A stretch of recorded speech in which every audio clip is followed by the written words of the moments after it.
Ok. Donc l'idée, c'est d'essayer de résumer un petit peu les principaux traitements médicamenteux qu'on va être amené à utiliser donc pour les patients avec des tumeurs desmoïdes. Donc Sylvie, elle est déjà bien expliqué un petit peu la première question, c'est finalement à qui on va donner ces traitements médicamenteux. Donc je pense que ça a été vraiment bien traité dans la première partie du topo. Donc les patients qui sont progressifs, bien sûr, après une première approche de wait and see. Et puis donc certaines localisations pour lesquelles on ne va pas vouloir commencer par un traitement local. On ne parle pas du monsieur de 80 ans qui a une desmoïde périphérique et à qui on va peut-être partir sur une radiothérapie première ou quelque chose comme ça. Mais finalement, l'immense majorité de nos patients qui vont se trouver dans une situation progressive, la première chose qu'on va discuter, c'est le traitement médical dans la grande majorité des cas. Alors, encore désolé pour je déteste ne pas avoir mes diapos.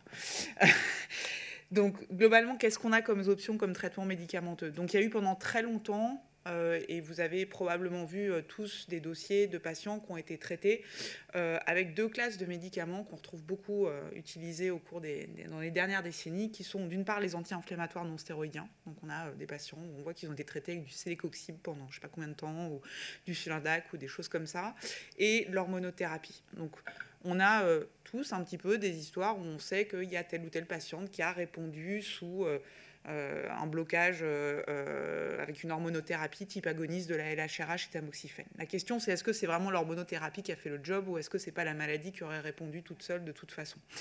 Et donc tout ça pour dire que la place de l'hormonothérapie et des AINS, aujourd'hui, elle a été exclue des recommandations internationales parce que le niveau de preuve de toutes les données qu'on avait sur la place de ces traitements est extrêmement faible. C'est uniquement... Ouais. Juste dire, pour souligner ce que dit Sarah, c'est que toutes les études qui comprenaient des traitements hormonaux datent d'une période où les gens, il n'y avait pas de wait-and-see, c'est-à-dire que tout patient qui avait une desmoïde, pour éviter de les opérer, on leur donnait un petit peu de traitement anti-hormonal. Et finalement, il faut avoir en tête que finalement 50% de ces patients auraient de toute façon évolué vers une stabilisation. Et donc, quand il y a des études rétrospectives avec des traitements anti-hormonaux qui disent à 30% de réponse, oui, c'est l'évolution spontanée de la maladie finalement. Et donc, en fait, toutes ces études qui datent d'avant le wait-and-see, c'est poubelle. Hein. Voilà. Et donc, dans les recos EJC 2020, et ça va être encore plus strict qu'en 2023, les traitements anti-hormonaux ne figurent plus. Hein. Alors, en plus, il faut quand même bien dire qu'il y a des effets secondaires. Phlébite, enfin, je veux dire, ouais, sans compter les problèmes gynéco que ça donne. Donc, ce n'est pas des traitements qui sont anodins, et c'est des traitements, finalement, comme le dit Sarah, qui ne sont absolument pas validés par des études récentes. Donc, c'est soit on donne rien, mais si on donne quelque chose, on donne un traitement qui a été, lui, validé. Hein. Voilà. Pareil pour les AINS. Voilà, exactement. Donc les AINS, et du coup, ce qu'il faut retenir, c'est les AINS et l'hormonothérapie, c'est plus du tout dans les recommandations, et c'est pas ça qu'il faut faire si on a un patient qui relève de la mise en route d'un traitement médical. Il n'y a aucune raison de donner ça en première intention. Alors finalement, en dehors de ces deux grandes classes, AINS et hormonothérapie, donc ces deux classes, je dirais, marginales, qu'est-ce qu'on a comme médicaments qui sont, pour le coup, beaucoup mieux évalués et qui sont validés? Donc il y a trois classes de médicaments. La première classe, c'est la chimiothérapie cytotoxique. Je vais commencer par ça. La deuxième classe, ça va être les anti-angiogéniques. On va en parler après. Et la toute dernière classe, ça va être un petit peu quelque chose de plus nouveau. Ça va être des nouvelles molécules, des inhibiteurs de la voie Notch, dont vous avez peut-être entendu parler avec les résultats d'un essai randomisé qui a été présenté à l'ESMO en 2022. Il faut savoir que globalement, on a très très peu de données d'essais randomisés dans les tumeurs desmoïdes. Il y en a 3 à ce jour. Donc, il y en a 2 avec des anti-angiogéniques et puis 1 avec donc, ce nouvel inhibiteur de la voie Notch. Mais globalement, on a quand même peu de données randomisées. Et donc, c'est difficile de dire qu'il y a tel ou tel traitement qui est meilleur que l'autre. En tout cas, ils ont tous leur positionnement. Et c'est un petit peu ça qu'on va discuter. Je vais essayer de vous dire un peu, nous, comment on fait en pratique, comme on a l'habitude de faire. Alors, concernant la chimiothérapie, c'est ce qui est le mieux connu, c'est ce qui est utilisé depuis le plus longtemps. Ce qui a été le plus évalué, à la fois dans des études rétrospectives, mais aussi dans 2 phases 2 prospectives, c'est l'association de chimiothérapie par méthotrexate à faible dose, donc c'est du 30 mg m² toutes les semaines, associé à de la vanblastine, qu'on donne à la dose de 6 mg m² par semaine. Donc c'est de l'hebdo. Le standard, c'est en intraveineux. Donc, ça a un côté assez pénible pour les patients parce que c'est une injection par semaine et pour une durée qui n'est pas très bien codifiée, mais qui va durer quand même au moins 6 mois. Alors, l'intérêt de cette association-là de chimiothérapie, cette bichimio, c'est qu'elle est peu toxique. Dans l'immense majorité des cas, ça se passe bien. Il peut y avoir principalement de la cytolyse hépatique et des problèmes de neutropénie. C'est principalement ça. Mais autrement, les patients, ils restent complètement ambulatoires, ils travaillent. Enfin, moi, mes patients qui sont sous métho-VLB, ils bossent, ils ont leurs activités. Bon, ils prennent une journée d'arrêt par semaine pour avoir leur chimio, mais autrement, ils travaillent, ils vivent normalement. C'est globalement l'association sur laquelle on a le plus de données. Donc 2 études de phase 2 prospectives qui ont chacune inclus, je dirais, une trentaine de patients, et où les taux de réponse, alors attention encore une fois, parce que taux de réponse à l'époque de ces études prospectives, on incluait tous les patients, et donc aussi des patients qui avaient des maladies indolentes, et donc qui auraient peut-être spontanément régressé, hein, c'est toujours un peu la limite de ça. Les taux de réponse qui sont quand même de l'ordre de 40%, et avec 70% des malades, 70 à 80% des malades qui sont contrôlés à 6 mois. Donc ça marche globalement pas mal. Franchement, c'est rare d'avoir des maladies qui poussent sous métho-VLB. Ce qui peut être un peu plus embêtant, c'est que les patients se lassent assez rapidement. Donc il y a une alternative, il y a 2 alternatives au métho-VLB. La première, c'est de passer tous les 15 jours. Donc ça, c'est quelque chose que moi je fais très très régulièrement. Je commence toutes les semaines. Et puis au bout de 2-3 mois de traitement, si les patients sont moins contrôlés, on passe tous les 15 jours. C'est beaucoup moins lourd.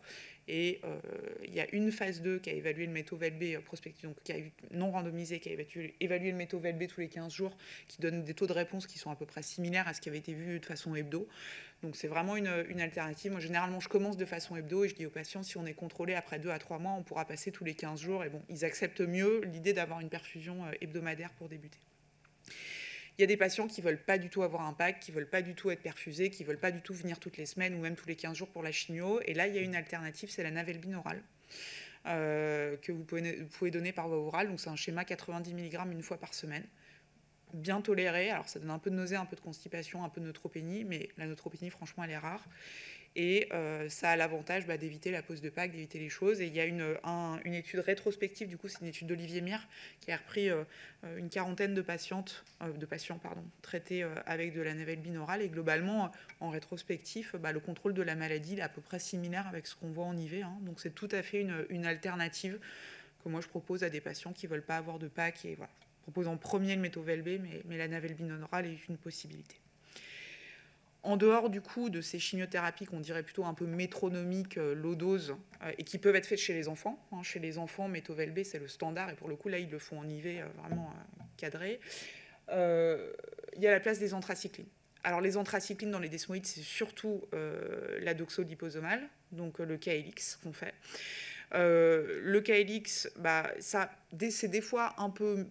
Les patients l'acceptent mieux que le métho-VLB parce que c'est une fois toutes les 4 semaines, donc ils viennent moins souvent à l'hôpital. Et voilà. Alors ça reste une anthracycline avec les complications des anthracyclines qu'on connaît, même si le KLX est quand même beaucoup moins toxique sur le plan cardiaque que la doxo.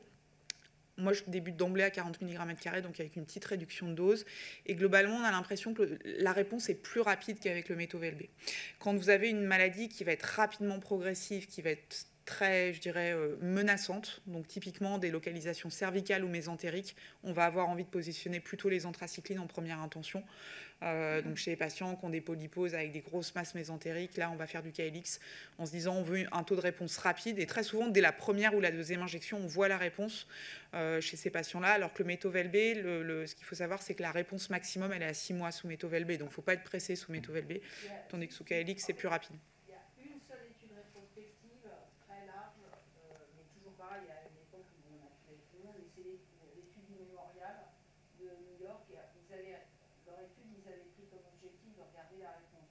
Et en fait, le meilleur taux de réponse, donc il y avait métho-VLB, navelbine, anthracycline, enfin il y avait plein de... Et le meilleur taux de réponse, c'était avec des anthracyclines. Donc c'est vrai, comme le disait Sarah, que finalement, si on a une tumeur qui est rapidement progressive, dont la progression peut entraîner une complication grave, en particulier, donc c'est ce que tu disais, les mésentériques, ça se discute de commencer par des anthracyclines. Après, c'est toujours pareil, le rationnel, il n'y a pas d'essai randomisé. Hein. Donc c'est un peu les habitudes qu'on a, quoi. Globalement, paroi abdominale, une localisation plutôt favorable, vous allez partir sur quelque chose comme du méto-VLB.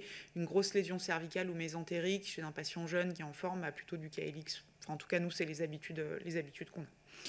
Alors ensuite, ça c'est la chimiothérapie. Il n'y a pas d'autre drogue de chimiothérapie qui a été évaluée de façon vraiment cadrée, même voilà, dans les desmoïdes. Donc c'est soit méto-VLB ou de la navelle binaurale, soit des anthracyclines, mais on ne part pas dans autre chose. Hein. On ne fait pas d'ifosfamide. Ça permet de voir la PFS de méto-VLB, outre les études rétrospectives comme celle d'Azarelli qui était à Milan, c'est le bras contrôle. Ouais, je vais en parler juste après.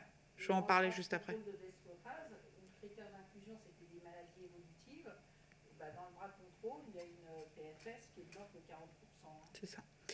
Alors ensuite, je vais vous parler donc des trois essais randomisés globalement qu'on a qui positionnent. Donc je fais un peu dans l'arrache. Je suis désolée, c'est fait à l'arrache à midi. Mais donc globalement, il y a 3 essais randomisés qui existent dans les desmoïdes et que j'ai essayé de vous résumer là. Le premier essai, donc les 2 premiers, c'est l'essai de Maud Tout-le-Monde et de Gunders, donc c'est publié en 2018, hein, c'était les premiers essais randomisés dans les desmoïdes. Le premier, c'est Desmopaz, donc c'est l'essai de Maud, où il y avait donc 72 patients qui ont été inclus, et les patients devaient être progressifs. Hein. Là, pour le coup, il y avait eu cette phase de wait and see avant, et on a inclus que des patients progressifs. Il fallait qu'il y ait une progression résiste. Alors, on peut toujours discuter de la progression résiste, c'est un autre problème, mais progression résiste sur les 6 derniers mois. Et il y avait globalement 2 groupes. Dans un bras, pazopanib, donc Votrian, dose standard 800 mg par jour en continu, et dans l'autre bras, c'était du méto-VLB. Ce qu'il faut savoir, c'est que c'était un essai qui était designé pour ne pas être comparatif. D'accord ? C'est un essai randomisé, mais pas comparatif. Donc le but, ce n'était pas de montrer une supériorité du pazopanib. Donc statistiquement, on ne peut pas le dire, mais globalement, les patients étaient randomisés dans les 2 bras. Donc c'est une phase 2 non comparative avec un crossover. Donc si les patients progressaient sous méto-VLB, ils pouvaient partir dans le bras pazo. Et globalement, les résultats, je vous les montre. Donc ils sont là. Donc c'était des localisations qui étaient essentiellement les membres et puis le tronc. Et le critère principal de jugement, donc du coup, c'était le taux de non-progression à 6 mois. Et il a atteint 81,4% dans le bras pazopanib contre 45% dans le bras standard de chimiothérapie. Alors encore une fois, c'est non comparatif et c'est pas pour montrer une supériorité, mais en tout cas, ça positionne vraiment l'activité du PASO dans cette situation-là. Donc il y a des endroits où on fait il y a des centres où ils font du pazopanib en première intention. Nous, c'est vrai qu'on est plutôt une culture de chimiothérapie première parce que le PASO, c'est quand même pas anodin comme traitement. Moi, je trouve que c'est hyper difficile chez les patients qui sont vraiment ambulatoires. 800 mg par jour, c'est quand même costaud, il y a des complications cardiaques, thrombotiques, etc. Enfin, c'est quand même pas toujours compatible avec une vie ambulatoire et normale. Donc voilà, mais en tout cas, c'est tout à fait une possibilité. Attention cependant dans les localisations intra-abdominales mésentériques, où vous pouvez avoir à la fois des problèmes d'absorption chez des patients en particulier qui ont des polyposes adénomateuses familiales, qui ont pu être multi-époérées au niveau abdominal, comment ils vont absorber le médicament, et puis tous les problèmes de fistulisation sous anti-angiogéniques et des choses comme ça. Donc vraiment, moi, je me méfie dans les localisations intra-abdominales pour les anti-angiogéniques. Ça, c'est la première chose. Mais en tout cas, le PASO a été évalué et clairement, on a des taux de non-progression qui sont vraiment intéressants. Le deuxième essai qui a évalué des anti-angiogéniques, c'est l'essai de Gunder. Donc, c'est un essai qui a randomisé le sorafenib, donc le Nexavar, qui est un anti-angiogénique multicible, versus placebo. Donc, ça, c'est quand même vraiment en double aveugle versus placebo. Donc ça, c'est vraiment, je dirais, la méthodologie qu'il nous fallait pour comprendre l'histoire naturelle des tumeurs desmoïdes. Et vous allez voir que même s'il fallait un critère un petit peu de progression tumorale, alors c'était une progression, pour l'entrée dans l'étude, là, c'était une progression supérieure à 10% dans les 6 mois. Bon, c'est pas une progression résiste, mais bon, c'était une maladie, en tout cas, qui avait l'air d'être un petit peu évolutive, en tout cas pour faire le critère d'entrée. Et les patients randomisés, sorafenib 400 mg par jour versus placebo. Et donc, globalement, je vous montre les résultats, je suis désolée pour ces courbes, mais là, vous avez les courbes de PFS, d'accord ? Alors, ces courbes de PFS, on a l'impression que vraiment, c'est super. Donc, l'essai, il est positif. Hein, la PFS, enfin, le hazard ratio, il me semble qu'il est à 0,13. Oui, c'est ça. Un hazard ratio à 0,13, donc une diminution du risque de progression dans le bras sorafenib par rapport au bras placebo qui est de plus de 80%. Ceci étant, je vous montre juste les taux de réponse, le waterfall plot dans le bras placebo. D'accord. Donc ça, c'est l'évolution naturelle de la maladie des tumeurs desmoïdes. Et vous voyez très bien que sur les patients qui ont été inclus, donc 31 patients dans le bras placebo, il y en a plus des 2/3 qui ont une maladie qui n'évolue absolument pas alors qu'ils sont dans le bras placebo. Et que finalement, il n'y en a que 11 qui ont une maladie qui évolue. Ça, c'est vraiment le truc qui a fait que dans les recos du LCCL, maintenant, c'est pénicillin. Alors qu'ils ont été durs de la feuille. Voilà. Donc ça a vraiment aidé de montrer. Voilà. À l'ASCO, voilà, ah bah non, et bah maintenant, les recos, regardez les recos du LCCL, c'est pénicillin. Voilà. Et c'est vraiment basé là-dessus. C'est basé parce que tout ce qui était rétrospectif, il ne voulait pas. Alors maintenant, je ne vous en ai pas parlé, il y a 3 essais prospectifs qui montrent, qu'on confirme les 50% de non-progression. Il y a l'essai français là, que je viens de soumettre à publication.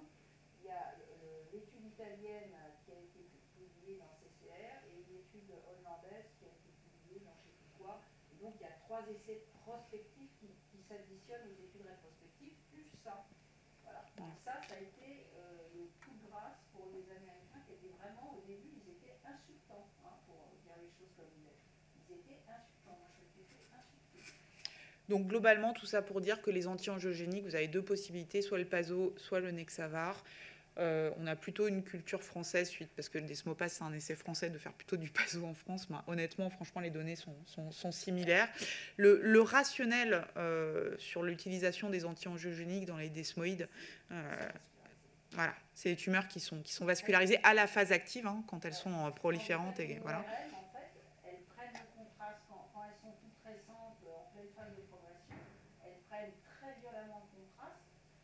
Alors que justement, quand on a affaire à une fibromatose ancienne, elles sont très peu vascularisées, elles prennent plus de contraste. Et à une époque, avec Nathalie Dassault et Gère, on faisait des échodopplers pour surveiller un peu l'évolution, des échodopplers sensibilisés par des produits de contraste. Et en fait, les desmoïdes toutes neuves, elles étaient hyper vascularisées. Et donc, on n'est pas étonné que finalement, la classe des anti-angiogéniques fonctionne. C'est complètement logique.